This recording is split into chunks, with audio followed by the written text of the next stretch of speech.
मोहन जी पूरा करेंगे बात उसके बाद। हाँ जी। देखिए, गंगा सागर में मैं जो कहना चाहता हूँ बड़ा गंभीर मुद्दा है। जो गंगा सागर में जो स्नान होता है वो भी सनातन का स्नान होता है, लेकिन आदरणीय ममता जी ने क्या कहा था, उस स्नान में भारतीय जनता पार्टी जो अपने आप को कथित सनातनी सरकार कहती है, कथित सनातनी सरकार मैं कहता हूं, उसमें ना तो फंड देने का काम करती है ना सहयोग करने का काम करता है। ये ऑफिशियल बयान है आदरणीय ममता जी का। जी।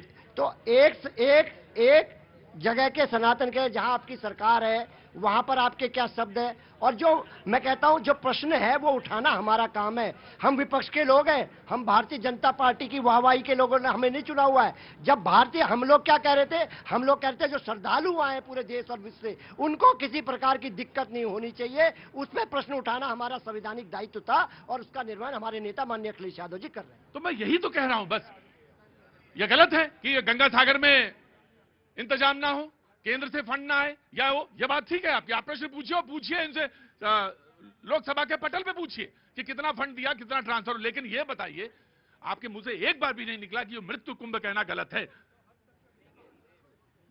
प्रोफेसर हैं आप, मैं जानना चाहता हूं प्रोफेसर कि ये मृत्यु कुंभ शब्द जायज है या नहीं। मैं कह रहा हूं आस्था के किसी भी उससे, चाहे सनातन हो चाहे अन्य हो, अगर हम कोई गलत शब्दों का प्रयोग करते हैं नैतिकता के आधार पर, ठीक नहीं। देखिए, मैं कहना तो नहीं चाहिए, लेकिन इंडिया अलायंस के पार्टनर जितने भी हैं, अगर जब एक कुंभ की बात करते तो ऐसे लगता है जैसे औरंगजेब रामचरितमानस पढ़ रहा है। इनके मुंह से यही लगता है कि जैसे औरंगजेब रामचरितमानस पढ़ रहा है।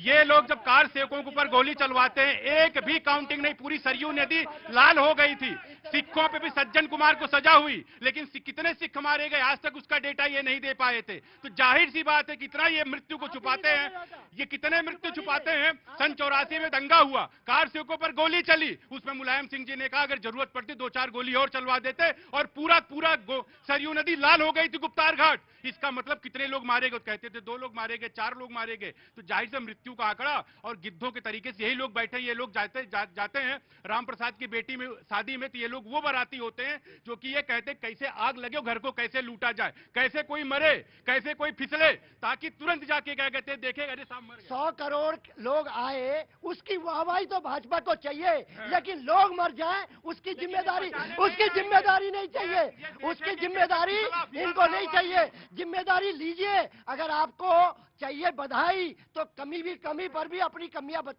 100 करोड़ के लिए ये इसलिए मर रहे हैं क्योंकि यहाँ पे इनको पीडीए में ब्राह्मण, राजपूत, ओबीसी, एसटी, एससी में डिवाइड करने का मौका नहीं मिल रहा है। वो 55 करोड़ केवल और केवल हिंदू और सनातनी जाके नहा के आए हैं, और ये इंडिया अलायंस वाले हिंदुओं को Brahmin, Kshatriya, Rajput, OBC bank, ST, SC में डिवाइड करेंगे, इसलिए तो गिद्ध दृष्टि है। काउंटर करिएगा। पीडीए की बात, पीडीए की ताकत कितनी बड़ी है आपको बताने का नहीं। सर 2024 में उत्तर प्रदेश की महान जनता ने बता दिया 43 सांसद। अरे आपके पुलिस डीएम चुनाव लड़ रही है, बीएलओ चुनाव लड़ रहे हैं, पुलिस चुनाव लड़ रही है, डीएम चुनाव लड़ रही है। मतलब वो जीते तो पता चला पुलिस और प्रशासन नहीं चुनाव लड़ रही है। वक्त एक छोटे से ब्रेक का, ब्रेक के बाद आऊंगा तो कांग्रेस से बातचीत का सिलसिला शुरू करूंगा। बोलिए